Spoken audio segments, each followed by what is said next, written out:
What happens when a gang member comes face to face with Jim Bakker? Tonight, we have the Executive Vice President of Television Production and the co-host of the Jim Bakker Show. But before all of that, he was a broken gang member whom God reached down and transformed his life. His testimony is thrilling, it's harrowing, it's going to bless you and give you hope that no matter how broken your dreams may be, God can piece it all back together. Plus, I've got to say this. We have an uncensored interview with him about who Jim Bakker really is behind the scenes and what really happened back in the day. You are going to be shocked. Was he actually proved innocent? Was the government secretly trying to bring down Jim Bakker and other Christian leaders during that time? We dive into all of that in the uncensored part of Encounter Today. You have to go to EncounterToday.com and become a premium member to get access to that. You need to do that right now. Go to EncounterToday.com, become a premium member, and become a part of the Encounter Today family to help us preach the gospel around the world and help the persecuted church around the world when you do that. So check that out. But without further ado,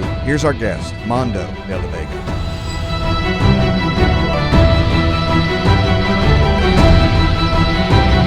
Mondo de la Vega. Finally, we've gotten you in the hot seat on Encounter Today. It's good to see you, man. Man, I'm nervous. Listen, I've been studying you for a while now, and you're one of my favorite interviewers and one of my favorite hosts, one of my favorite programs. And I'm a little bit intimidated by you right now. Now, you sat with kings and princes and generals. I don't believe that for a second. I'm so excited about this book that you've released because I'm sure people who are familiar with the program know your story, but now the whole world is going to get to know your story, which is truly supernatural. And so we want to talk about this and dive in as quickly as possible, but I want to talk about these tattoos here on your face here. Listen, you're getting right into it, right? Because this is where it begins, right? This is where the title of the book comes from. That's it. And so tell me about these tattoos. I see that teardrop. I see the tres puntos, the three dots on the one side. Talk to us about those. You're a smart host. You know, all over the world, people have asked me that very question, and I never wanted to talk about it because it was something personal that had to do with the gangs, and there was so much to it than just being a fad, right? Something that the culture picks up and everybody's wearing it. When I began my life in the streets, the gang banging and part of the gang, part of the initiation was, do you have the heart to carry the legacy of gang culture and what it carries to the next generation? Wow. Because the former generation set the marker for kids in the 80s and 90s. And the key was, do you have the heart to end up where, for example, Mi Vida Loca, the three dots, which, by the way, we called it the Trinity of life. Huh. Isn't that amazing that everything, even from the spiritual connotation to even in our culture, especially in the Latino culture, when it comes to gangbanging, there was a power when it comes to the Trinity of the tres puntos, mi vida loca, my crazy life. And it was the 3 points of what the gang culture leads to. One is the grave. Number 2 is hospital, and you don't know if you're going to be walking or you're going to be in a coma.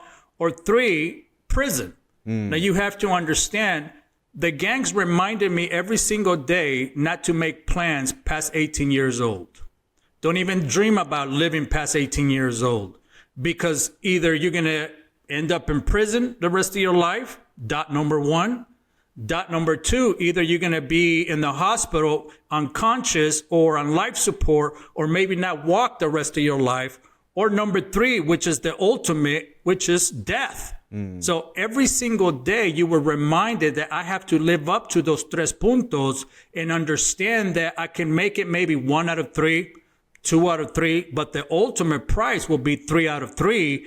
And many of my homeboys, many of my homegirls, many of my friends and society and that culture pay the ultimate price, which was 3 out of 3, but yet not understanding that the moment that Trinity of life was stuck on me, now I had to get prepared every single day to meet one of those 3. Then the teardrop, and I write about this in my book because I think it's important for people to understand that the foundation of a gang member goes beyond the physical. It's emotional, it's spiritual, but at the same time, it takes a toll on you because now you have to live up to the image that you created for yourself or that the gangster world created for you. And the teardrop has 2 meanings. One, everyone knows is when you go in prison, and gang culture and prison culture are two different things, two separate worlds, yet they all meet up to one aspect of life, and that is, are you going to live to die or die to live for the neighborhood, for the barrio, for what you represent for, right? The teardrop in prison culture represents death, or you killed someone, or you assaulted someone in prison. In the gang culture in the streets, it's a little bit different.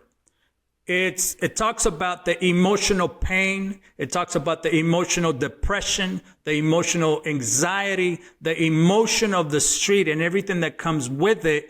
You have to represent that, because when you lose friends in your arms, that pain has to go into a different department emotionally that can give you, again, I don't want to, I'm just going to be straight up. It gives you the desire to be more violent. It gives you the desire to be more aggression, right? To have the aggression to be able to protect the little boy inside of you that is hiding from the pain and the depression and anxiety. Yet, the only way, this is absurd, because the only way we can show our tears is through a tattoo, but never physically. Wow. And I want to talk to you how this story progresses in a moment, about how a gangster meets Jim Bakker and what happens when they come face to face. But first, where did this begin? Where did you come from, and how did you get introduced into the gang life? You know, I come from Central America. In Central America, back in those days, in the early 80s, and of course, late 70s, early 80s, and 90s, in the early 90s as well, there was a civil war that took over the Americas. One of the most devastated moments in the America's history. And civil war began to break out, and all of a sudden, violence in the streets that we were growing up on became so violent that we didn't recognize it anymore. Yet, before the Civil War happened, a civil war began to take place inside of my home. The person that I least expected, the person that was my hero, the person that was everything to me, my father. Now, you have to go back and read my book, but my father never raised his hand on me. He never spanked me. He never beat me, let alone he never talked down on me. He never raised his voice at me. My father was the kindest, sweetest man to approach my sister and I. So that moment when my father turned into a monster, it rocked my world. It shook me from the top of my head to the soles of my feet. It shook me to see my hero turn into a monster. And I thought my family was doing okay. I thought my family was a movie picture perfect type of family. We would have dinner together. We would, have fun together as a family. And I thought everything was okay. Till one evening, my father turned on my mother, and my father thought that my sister and I were asleep. And all of a sudden, my father turned and began to beat my mother in the bedroom, scream at her and cuss at her and kick her and punch her. In her desperate moment, my mother had to escape that bedroom and run into the bathroom. And then somehow my father broke in, and the first thing my father grabbed was a broom.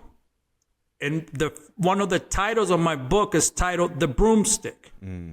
For so many years, I saw my mother sweep my home with this very weapon that now my father used to beat her almost to death. And I didn't realize that my father had that much anger and frustration in dealing with his own demons, I guess. And my father didn't realize that I was watching from afar. And here I'm 6 years old, feeling helpless.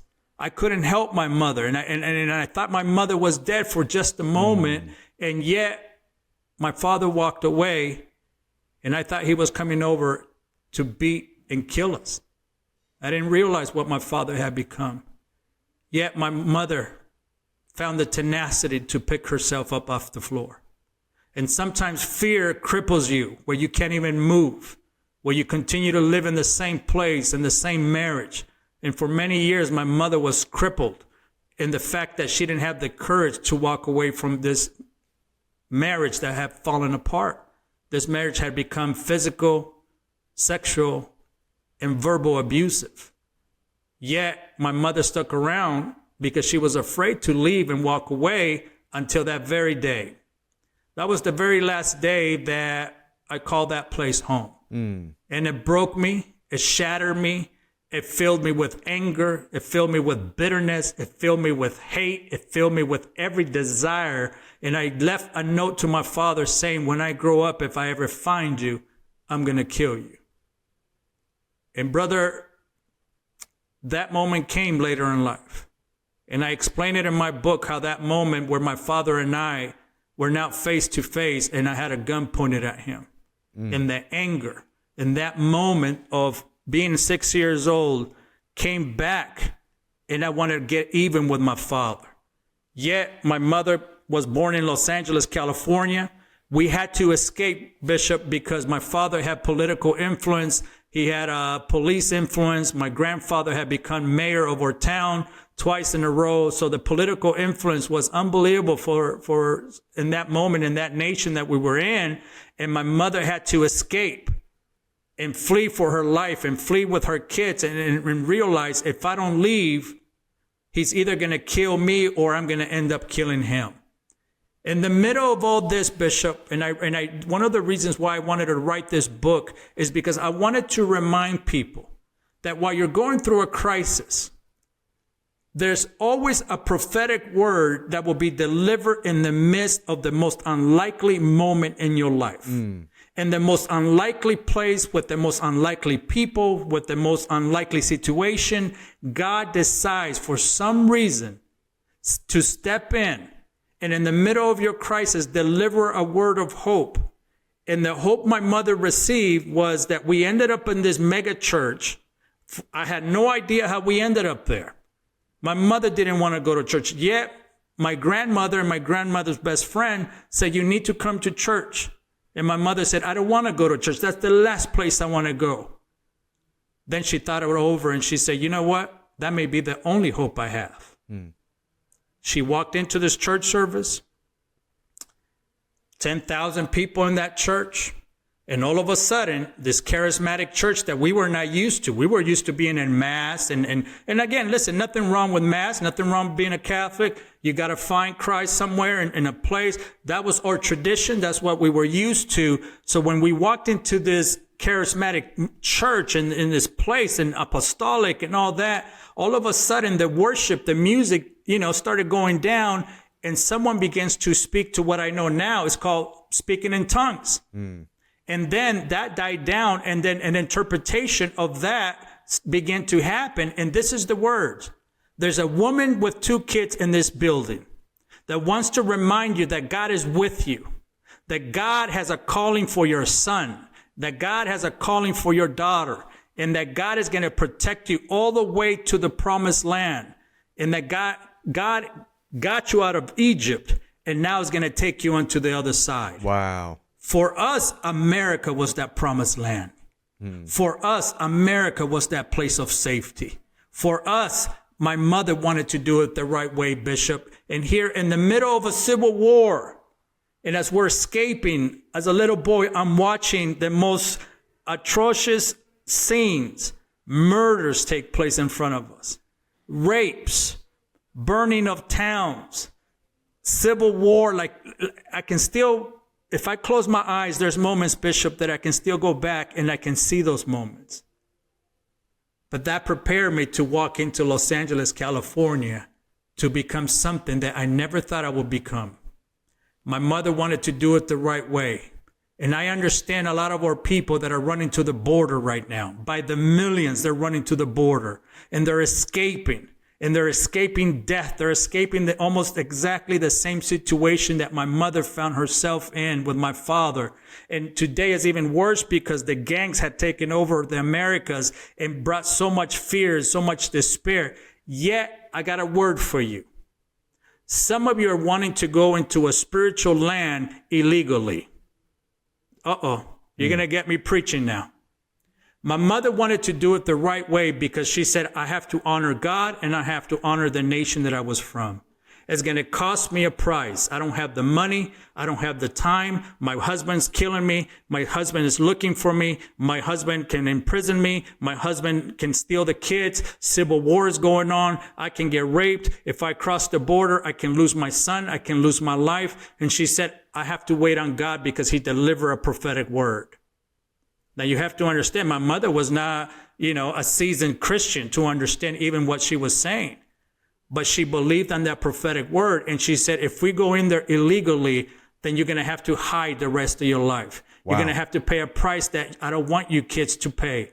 My mother was born in Los Angeles, California, and she understood that if we were going to make it, we either have to get a green card or get a visa or figure out how to get the citizenship of the United States. Oh, my goodness.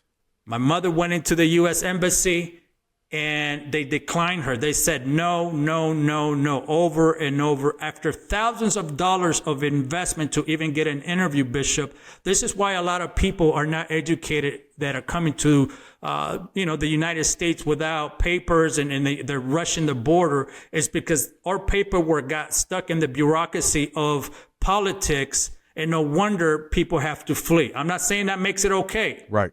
But what I'm saying is that the bureaucracy in our nation, in this nation, gets the paperwork caught up that they give no people options but to flee. It's almost feels like it's intentionally overcomplicated. Listen, when you have people coming in that have to sell their whole land, can you imagine, Bishop, you selling your whole entire land, your possessions, everything that you think you own? Now you have to take that money, which is only about $20,000, and now you have to pay this illegal corporate people that are handling the business of human trafficking $20,000 to try to get you and your husband across and your kids, and it's not even guaranteed. Now you got a big problem. Mm-hmm. Yet my mother said, I'm going to try to do it the right way, and I'm going to wait. My mother began to lose hope. Yet I began to wonder what's going on. And this whole time I'm feeling anger. We're escaping. I have no home to go back to. I didn't feel like I belonged anywhere. I was being prepared for the perfect candidate to be a gang member and be so destructive by the time I got to Los Angeles, California, because sometimes adults get involved in their problems so much they forget about how their kids are doing. Yeah. And by this time, a second prophetic word came. A very famous Christian singer walked up to my mother. She's by the poolside. My sister and I are swimming. And this lady walked in and delivered the same prophetic word my mom had received a few months before at that church, and said, God has promised you to get you to the promised land. God has anointed you. God has called your son and your daughter, and he's going to get you to the other side.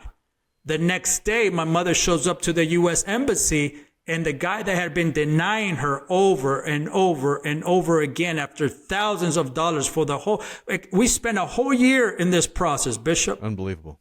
We had no home. We were going from one place to another trying to survive. It got so desperate, Bishop, that there was many days we didn't have anything to eat. Yet my father was my father was wealthy. My mother's father was wealthy. They were business people. We didn't come from a poor family. We had a very nice family, and we had a nice life, and we had everything. Now we're eating salt and, we had salt, lemon with tortillas. That's all we had to eat for many months. And when it was a good day, we went and caught fish from the river, and we were able to eat fish that day. Things got desperate. Yet in that moment, God delivers a second prophetic word to get us into the other side. And those three envelopes said, your son and your daughter are now citizens of the United States of America. Wow. We got on that plane, Bishop, and my mother looked at me and said, you have to forget where you come from. You have to forget the language. You have to forget the memories. You have to forget everything about what you used to know, and get ready to make new memories, because we're never coming back. As a little boy, I was confused. As a little boy, I was screaming a silent scream that no one was hearing. Yet, the moment we arrived to America, my life changed. Could God make a mistake? Why would God give a prophetic word and get us to the other side for the gang world to be with their arms extended, waiting for me to walk into an abyss. So it sounds like your mom began her journey in pursuing God, but you took an entirely different path. Completely. What was your first introduction into the gang life or the gang world?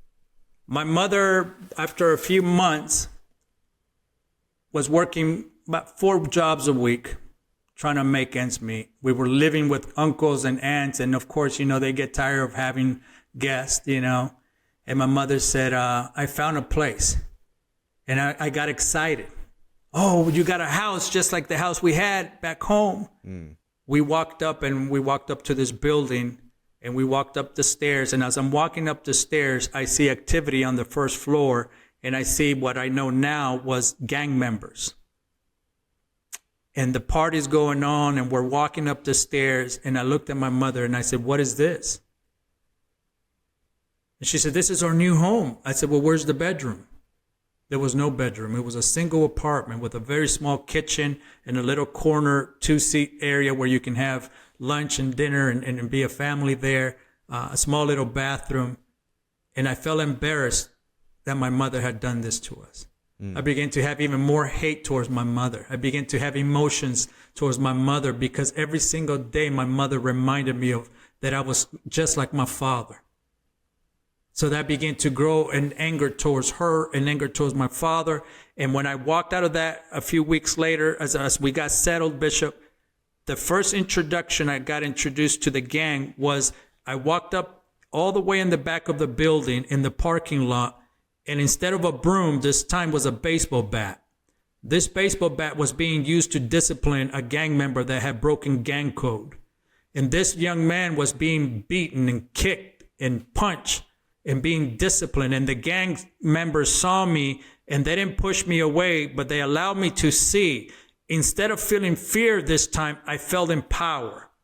I felt like, how do I get that power? How do I get that, what we call respeto, respect? Because I don't ever want my life to be in the hands of somebody to decide my destiny. Again, I was already becoming the perfect candidate.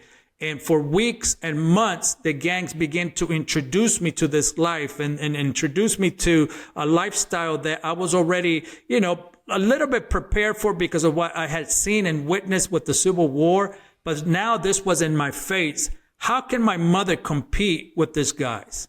How can my mother compete with the respect and the money and the cars and the influence that this gang was already building around that community? And my first introduction, Bishop, then they knew that I was already a kid that had heart, was when I showed up to the LA school district.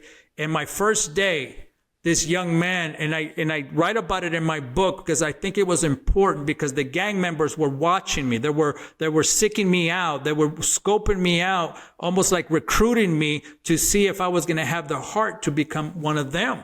I got in a fight, and on my first fight, I didn't understand English. I didn't understand what was going on around me. And I asked this kid next to me, what is that kid saying? And he looked at me and he said, well, he's not inviting you to his birthday party. I can tell you that. And he tells me, and with so much anger, I began to punch this kid in the face, and I broke his nose. And all of a sudden, that was my first encounter with the law. But God. But God. Because in that moment, when I was getting ready to be arrested, a teacher walks in, and God bless every teacher that has to work in a war zone of schools in America. This teacher walked in, and he asked the principal, don't let the police take him. He says, I see potential in him. Let me work with him. Let me be a part of his life. Yet, Bishop, it wasn't enough because the gangs were calling me and they were drawing me in. By the time I got home, the gang said, you got heart, ese. You got heart, kid. You can be part of La Vida Loca. It's what we need. It's what we want you to be. You don't look like one of us. You don't dress like one of us. Yet you have heart like one of us. We'll dress you up later. We'll provide the money later. But you got heart, kid. That was my introduction to understanding what a family atmosphere was all about. Now you have to understand, Bishop, in the 80s and 90s, there was an explosion of gang membership all over America. Yeah.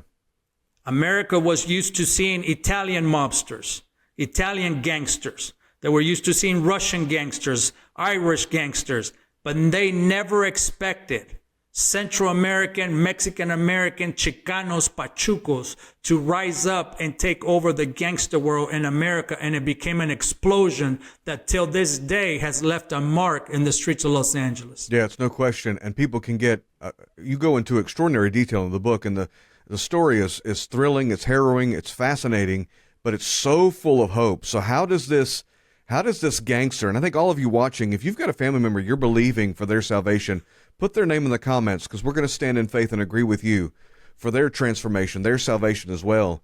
How does a gangster, now, how long were you in the gang, and then how did you encounter Christ? Absolutely. I don't want to give you too much details because I want you to read the book. You got to. It's amazing. Because I Beautifully want you to written, know, by the way. I used to think that life can change in 24 hours, Bishop. Yet, in the moment that changed everything, it took seconds. Wow. And I write a chapter called The Baptism of the Soul. And it's probably one of the most important chapters because every parent that is listening, every person that is watching right now goes through their own process of the baptism of the soul that changes their trajectory of their life. It changes them emotionally, it changes them spiritually, it changes them physically, and it changes them in a way that they never expected to be changed, whether it be for the good or for the bad. The baptism of the soul, this is where my mother lost me. This is where that society is losing their kids. It's where parents are losing their kids. It's because the baptism of the soul steals your soul. It transforms your soul. In that moment, Bishop, there was about 4 to 5 gang members using every ounce of force physically on my body. My body by that moment had never been violated by human flesh. I didn't understand what that meant. When I was walking into that initiation, I walked in as a little boy, and by the time I was done, I walked out as a man. It changed my perspective. I went in with eyes of just pureness. And when I walked out with eyes of a fierce wolf, wanting to kill, wanting to steal, wanting to take life, wanting to be destructive, wanting to be someone that the gangs now had created inside of me. It felt like an impossible situation. No one at that moment, Bishop, even throughout the years, never walked into my world and offered me hope. People were scared to reach out to us. People were afraid because they saw these cholos, these gang members, and they saw us in packs, and they saw us individually, and they saw us with our lowriders, and they saw us being destructive and stealing and killing and shootouts, and everything looked so impossible. Yet, another prophetic word came through my sister. My sister and I lived in the same house, yet we took 2 different roads. It didn't mean that my sister didn't live a complicated life, but my sister, for some reason, kept away from the gangster world, yet I fell right into it. And there were so many times that I write another chapter called Death Was on My Door. Death was stalking me. Everywhere I went, death was around me. Death was just, I knew I was next. I can smell it. I can taste it. I can see it. Everywhere I went, there was just people dying and people were being killed and I was being set up. And yet God's miracle was my sister had received a prophetic word because she became an intercessor. I didn't know what that was. I didn't understand what intercessors or even praying was all about. Yet God gave a prophetic word to my sister that my sister walked into my world. She had the courage. She risked her reputation. She risked dying. She risked being ridiculed by the gang. And she walked in. And this is a word for you. If you have someone in prison, if you have someone involved in gangs, if you feel like they're too lost, if you feel like they have no hope, if you feel like, why am I going to do it again? I'm exhausted. I tried helping. I tried working it out, yet it doesn't work. You have to grab authority of that prophetic word that God has given you for your son, for your daughter, for your husband, for your wife, for your family, for your city, for your nation, because there's power and authority. In the gangs, we had a motto. We live to die and die for our hood, for the barrio. That was a purpose that gave us the drive, the authority to take over every neighborhood and terrorize it to the point that we can own it. Yet my sister walked in, Bishop, with the authority that God had given her with the word. And she said, and walked up to me. And she said, what if God is real? What if prayer works? And what if you have a different destiny? Wow. Those three powerful words haunted me. They scared me. I never been scared, Bishop. And I don't mean it to say, and listen, I didn't write this book to tell you that I was Pablo Escobar or I was Manuel Noriega or we were this crazy. No, we were scared little boys. We were broken little boys filled with anxiety and depression, yet we had to create someone in order to be able to survive. We were survivors, yet there was an emptiness. There was confusion. We were scared. I never been scared, Bishop, to go to prison. I wasn't scared to die. I wasn't scared to fight, but yet I was scared. I was afraid to have hope. I was afraid to have peace. I was afraid that my life could be different. I was afraid that what my sister was saying to me, that how would that happen to me? And most people don't step into the life of success, what God has for them, because they're afraid of what we have to look like on the other side. But those three words haunted me. And after she said that, she said, I want you to come to a church service. I said, you crazy? I can't be caught in a church service. You know what that would do to my reputation, to what my homeboys would think? And if my enemies see that, they're going to use that against me. She said, it doesn't matter. You need to come to church tonight. There's a man that is going to be speaking and sharing his story, his testimony. I looked at her, what's a testimony? What are you talking about? Are you trying to set me up? Here's all the insecurities talking. Yet, she said, promise me. And I said, all right, carnalita. All right, Laura. I'll be there tonight. Bishop, I forgot that I made that promise. And that evening, we were getting to go do a hit. Understand that life and death was surrounding me, yet parallel to that, life was chasing me at the same time. Come on. Life was after me. Life wasn't giving up on me. And when I say life, I mean God. I mean Christ. Jesus was not giving up on me. That morning, my sister delivered that word. And that evening, I get inside of the lowrider and something felt different, Bishop. Something uneasy. Something didn't make sense. The guys driving, they weren't the same. I wrote a chapter. I could have been dead. And God spared me from that moment. And you have to read it because the miraculous miracles that happen over and over to get me to that moment, that Saturday night where my sister asked me to go up to that church, Bishop. And now I get inside of this lowrider. There's no music going on. Usually where we're bumping NWA, Ice Cube, Tupac, the oldies. We were listening to something and smoking joints and partying. And yet this moment felt different. Nobody was talking. We passed this church, and it reminded me, I got to get out of the car. I kept my promise. Listen, I was a gangster, man, but my word meant everything. And I said, stop the ramfla, homie. Stop the car, homie. First and foremost, I don't know where that courage came from, Bishop, because the guys that were driving, they were trigger men. They were killers. They didn't hesitate. If you got out of line, they didn't hesitate, even if you were one of them, to discipline you. But something inside of me arose. And all of a sudden, I got in an argument with them. And we began cussing at one another. All of a sudden, one of them sticks his gun and points it at my face, Bishop. And he said, you need to shut your mouth, homie. You need to shut your mouth, that's it. And I said, stop the car.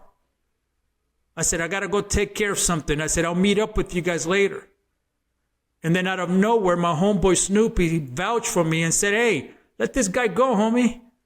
We don't have to be there in 30 minutes anyways. We can come back and pick him up and we'll go do our business and then you do what you want to do.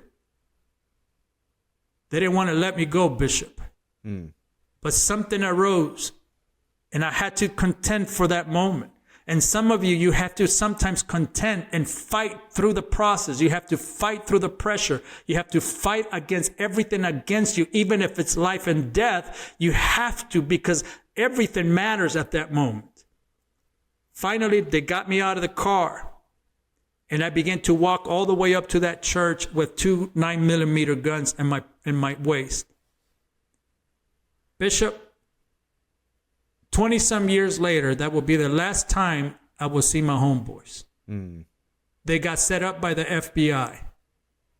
And you got to read my book to understand how they got set up. Yet I could have been in that car and it would have changed my life forever. Wow. I walked up to that church and I can smell the tamales, I can smell the pupusas, I can smell the people.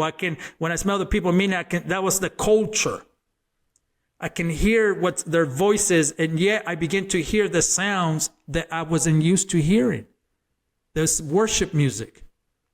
And as I'm walking up, there's about 500 people in that room, and the building was hot. There was no air conditioning. And I'm thinking, why are these people here? Look how they're dressed. And now I'm judging them. And I'm looking to the left, Bishop, and I see a bunch of gang members, and I panic. And I grabbed my guns and I said, my sister set me up. Then I look to the right, Bishop, and I see this pachucos dressed in suits. But the difference, Bishop, is that the guys on the left have their hands up and they're crying. The guys on the right, they're clapping, worshiping God. My sister was nowhere around. And I'm thinking, she set me up. I've been set up. If someone recognizes me, if someone attempts anything, I have no option but to shoot. All of a sudden, the man that gets on stage, I recognize him as one of my former enemies in the gang. The difference is he was wearing a suit. He welcomed everybody. He said, hello, everybody. And all of a sudden, something changed. And he said, tonight, I was supposed to preach my testimony. I was supposed to share my story.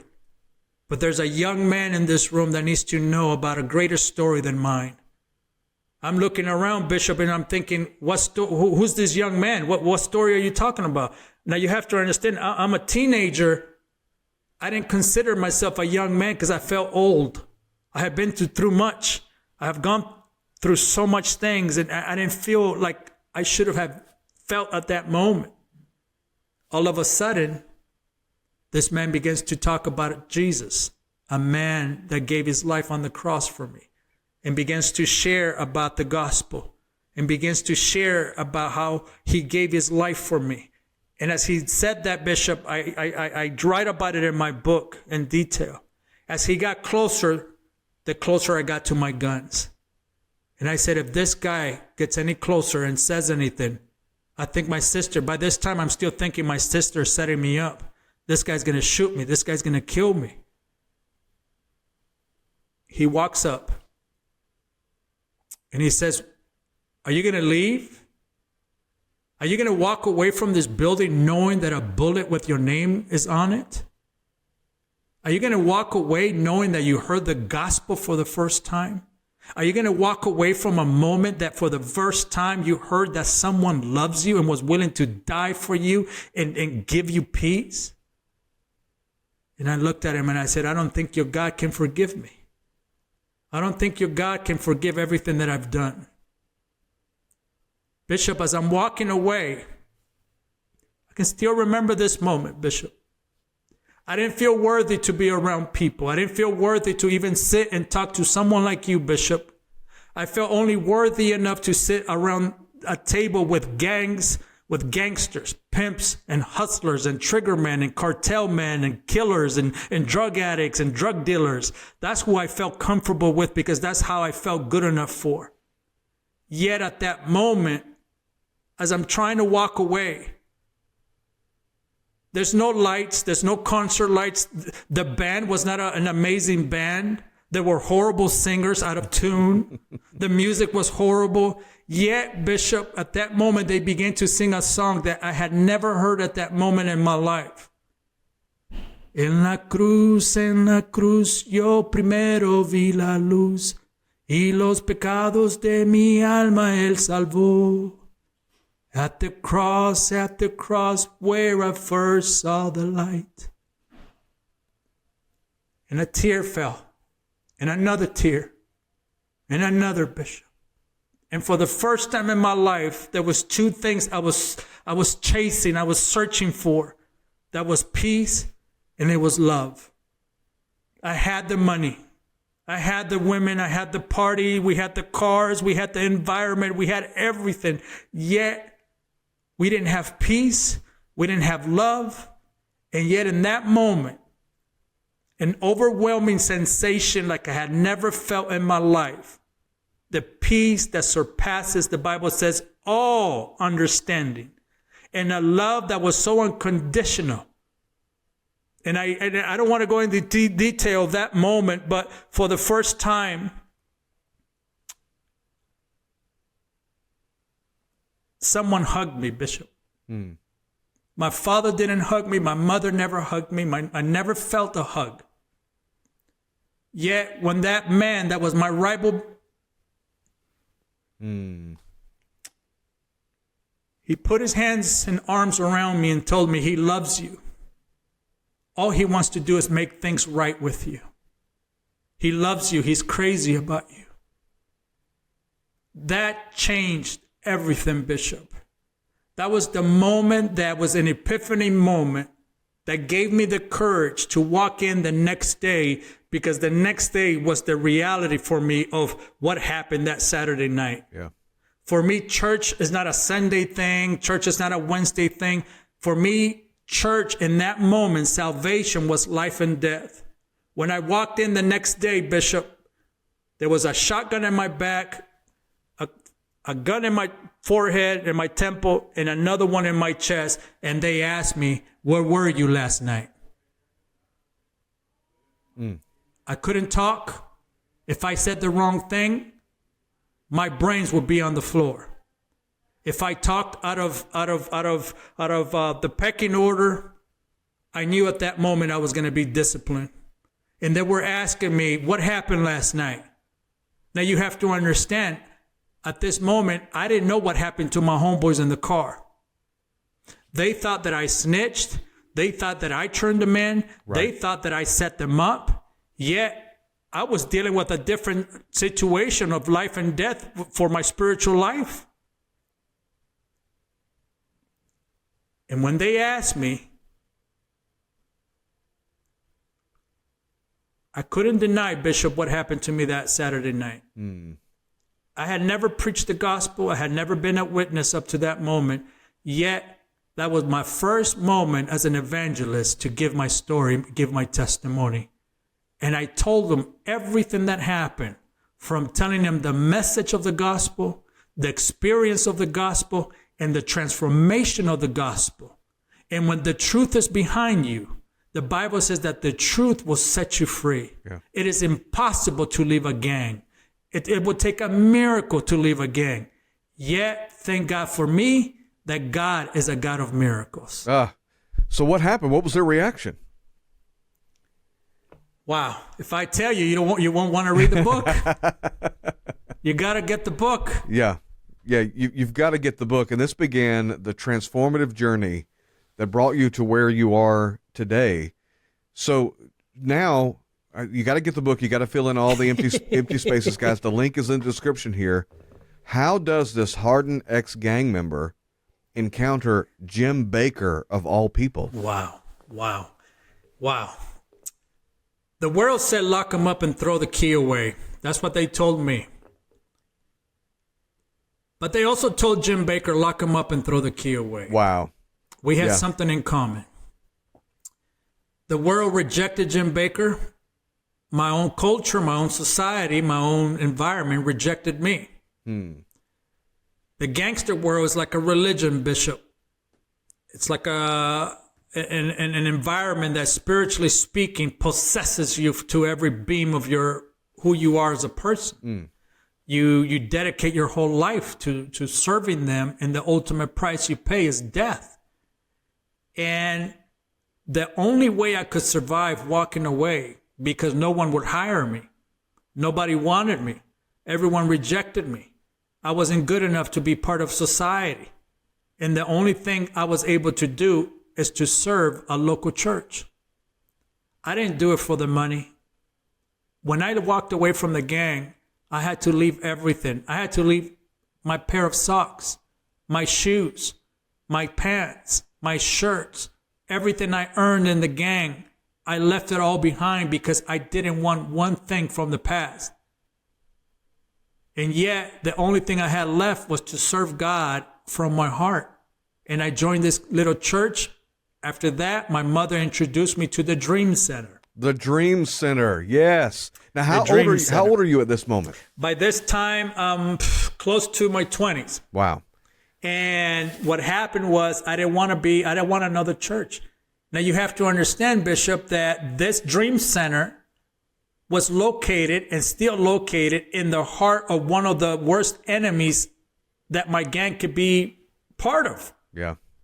And here, God is asking me to go and serve at the Dream Center in the heart of Temple Street. Temple Street was one of the worst enemies we had. Now, you have to understand, when I was jumped into the gang, I didn't realize that I became part of one of the most notorious LA gangs in California.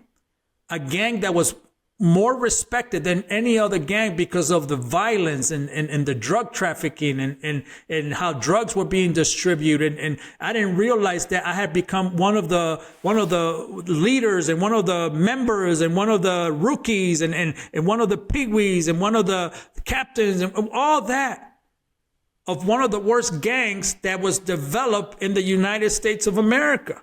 And now you're in enemy territory. Now I'm in enemy territory. But I said, I'm going to serve God. And here, Pastor Tommy Barnett and Matthew Barnett saw something in me. They saw potential and they saw something different in me. And they gave me, Bishop, the purpose, and they put me into the leadership home with the other pastors. And I tell Pastor Tommy, why am I here? I'm not even a pastor. He said, no, there's something about you that we need to protect. I don't know what it is. Wow. You can go and serve in the ministry in different areas, but I want you here. And Pastor Tommy and Matthew believed in me. In the middle of this process, Pastor Tommy asked me and gave me a responsibility. And he said, I want you to drive my guests around. I want you to pick up my guests from the airport and take them to their hotel and then drive them around and take care of them. That was my assignment. You have to have a goal and a purpose. And then my assignment came in, and you have to understand, by this time, I'm serving the neighborhood. I'm serving the community. I'm being a part of something that I felt good to do. And I get the call from Pastor Tommy to go pick up his guest, a guy named Jim Bakker. And I write about it in my book. As a matter of fact, one of the chapters is titled, Who is Jim Bakker? I had no idea who Jim Bakker was. I had no idea why there was such fuzz about him. Yet, when I picked him up from the airport, I see people recognizing him. And I'm thinking, okay, this is weird. And then the first thing Jim Bakker's request, this was different. He said, I want you to take me to the LA mission. I want you to take me to downtown because I got to go and thank someone there. And I looked at him and I said, you know you're white, right? They don't like white people down there. That's dangerous over there.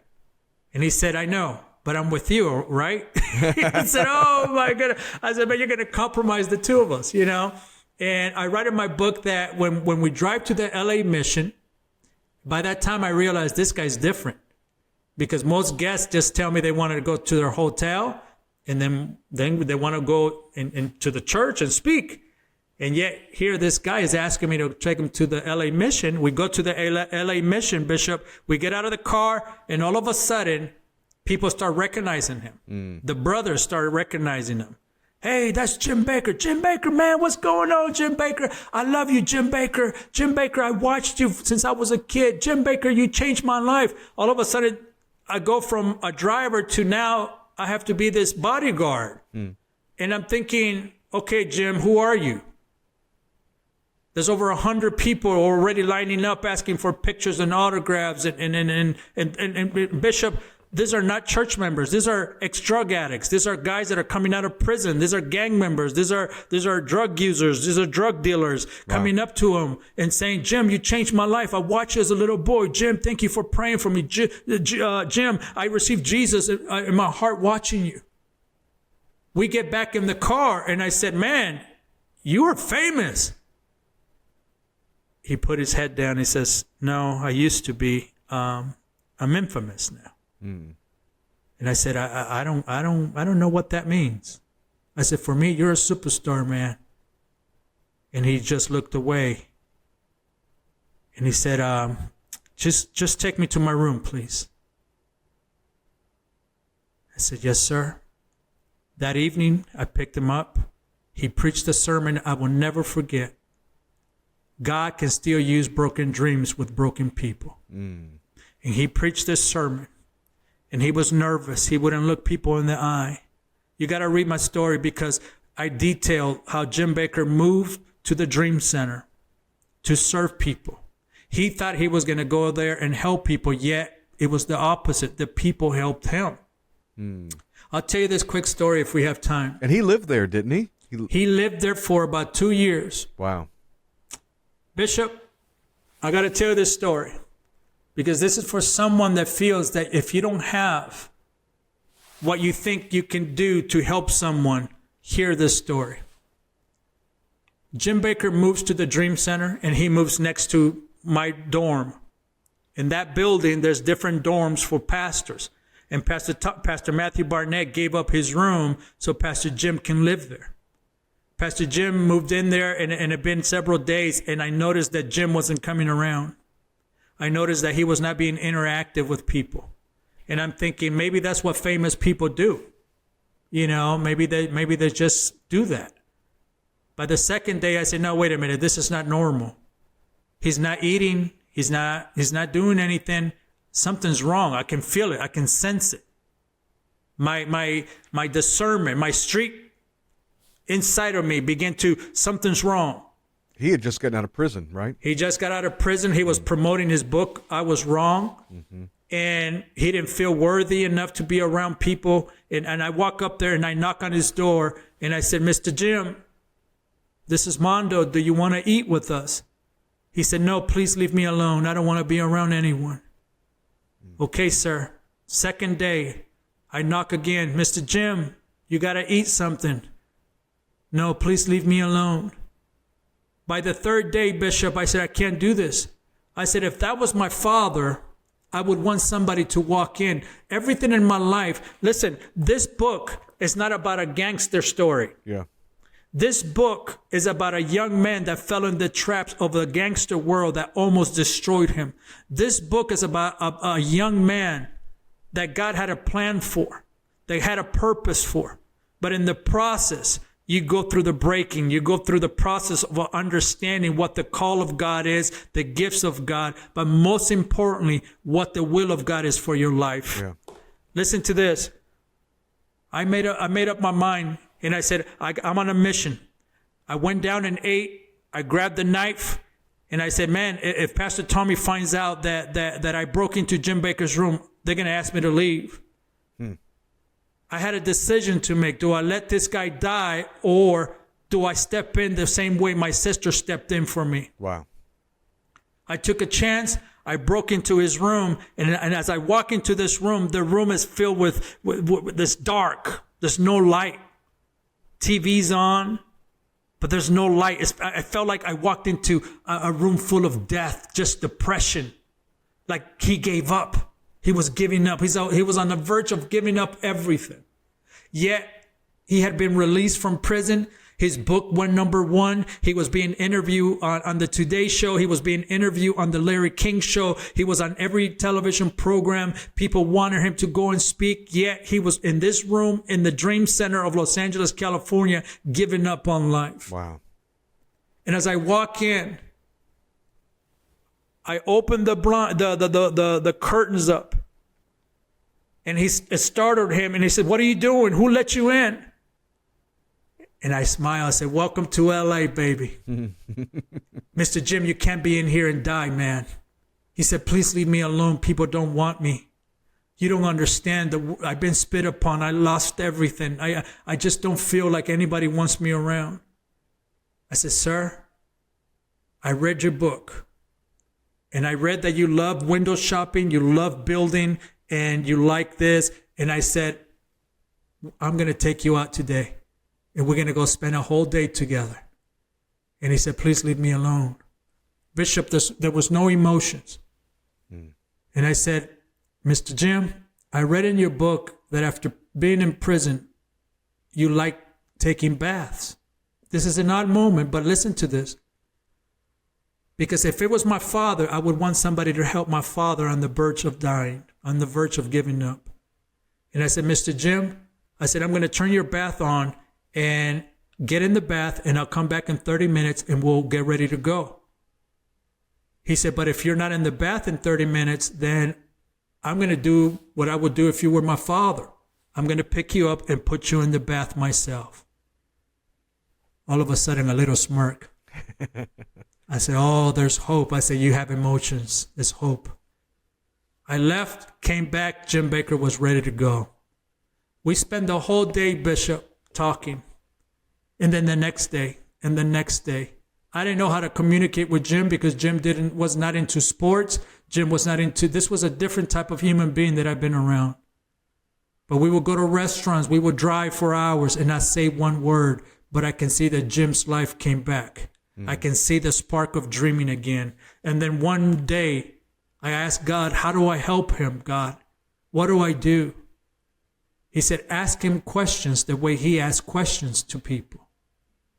And I began to ask Jim about everything, Bishop. I asked him about, if you had a chance to go back on television, what would you do differently? If you had a chance to build Heritage USA, how would you build it different? What went through your mind when you walked into that room and saw Jessica Hahn? Who set you up? Did you feel set up? Did you feel like someone let you down? And the key thing, Bishop, was this. Jim was never making up excuses. I have met gang members that will make up excuses, and they will have more excuses than the Bible have Psalms. Yet, Jim Bakker never made an excuse for his actions, for anyone's actions. He said, I took responsibility on everything that went wrong. He said, I did a lot of wrong. And he said, I want you to learn from my mistakes. And all of a sudden, he began to mentor me. Wow. He began to father me. He began to guide me. He began to help me and to understand the call of God in my life. And here you have an ex-televangelist with an ex-gang member. All of a sudden, we're connected at the hip and we're together every day. We're having dinner together. Everything. The key was this. He began to serve the community without even picking up a microphone at that moment. He began to sweep the streets. He began to get healed from his heart and the thing. And then 6 months later, Lori Graham shows up. And I said, you got to get married, man. I said, you need a woman. Now I was on the mission to get this man married. And 26 years later, Bishop, we're still friends. I'm part of his family now. And I couldn't believe that today, I'm the co-host of his syndicated program nationally. I'm hosting my own show on the PTL network. And now we keep dreaming. And it all started 26 years ago. It's so thrilling and such an interesting story that nobody knows. By the way, we're going to go for a moment. In a moment, we're going to go over to the premium side of our interview. And I want to talk about what Jim Bakker's like really behind the scenes. You can really give us all the dirt when we get over there on that interview. So, ladies and gentlemen, if you want that, you got to go to encountertoday.com. But this book is about broken dreams being healed by the power of God. How can people get a hold of this book other than clicking the link in the description here? Listen, they can go to Amazon, they can go to Target, they can go to Walmart, they can go to Charisma, myshopcharisma.com, Barnes & Noble. I mean, there's so, this Would is a miracle. Would you have ever imagined your book in Walmart? Never. Listen, this is the cool thing about God I write about this in my book. And I get emotional about this because a lot of people read the scripture and it goes over their head or they use it to get motivational. For me, it changed my life. Jeremiah 29:11. For I know the plans Bishop, I don't have to keep reading that scripture. I'm in heaven already just by those introductions, because I'm glad that he had a plan for me, Bishop.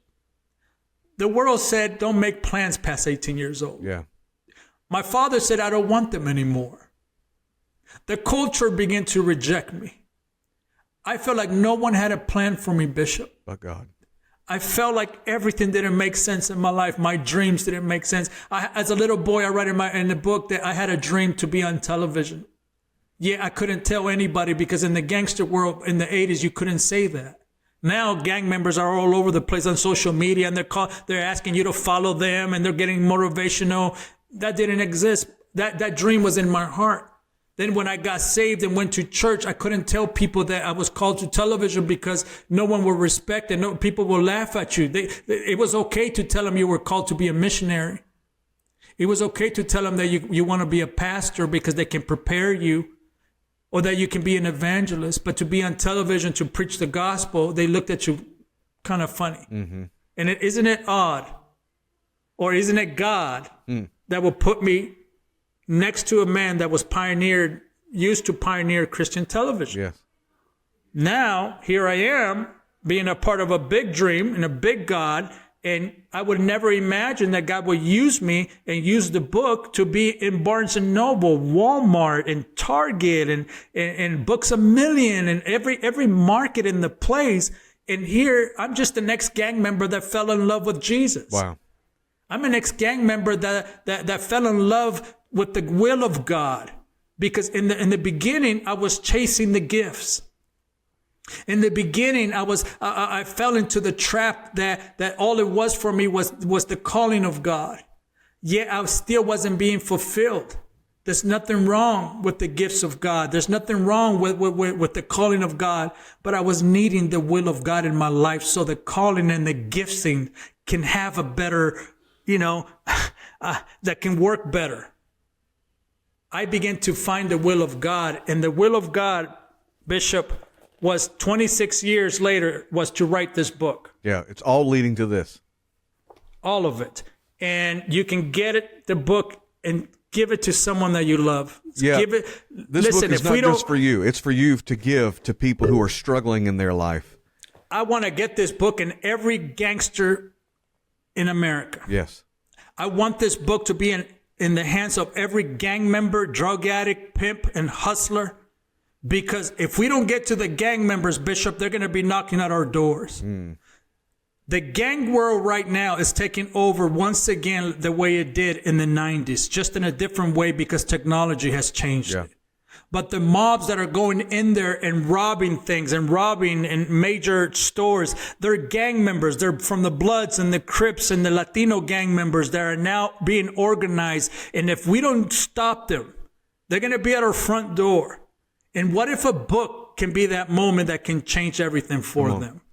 For me, the subtitle is more important than the title, because the moments that brought a gangster to grace, everyone has those moments. What if that moment that you give this book and place it in the hands of a gang member can be the moment that can change his life forever? Wow. And there are gangs within your reach. You're watching this right now in a city near you. Buy it in boxes. Buy this book in boxes. Buy it in bulk and just begin to hand it out. Use it as missional when you're knocking on doors, when you encounter people who have a broken life, broken dreams, broken family. This could be transformative for them, and the link is in the description of this video. Now, Brother Mondo, we're going to head over to Encounter Today just for a few moments, and I want to hear what the story no one tells about who Jim Bakker really is. And we're going to have a great time doing that. Brother Mondo, thank you so much for being with us on this program. Thank you, sir.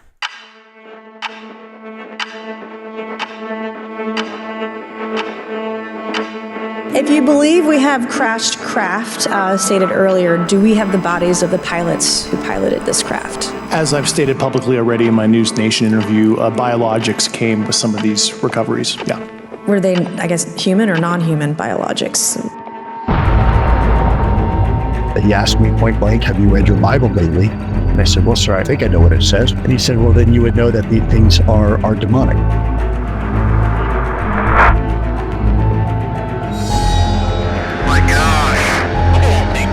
And it turns out that actually, yes, these things have been shot down and crashed, and the U.S. government has the wreckage.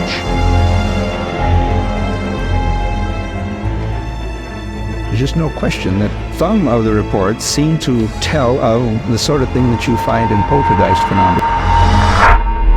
I mean, with artificial intelligence, we are summoning the demon.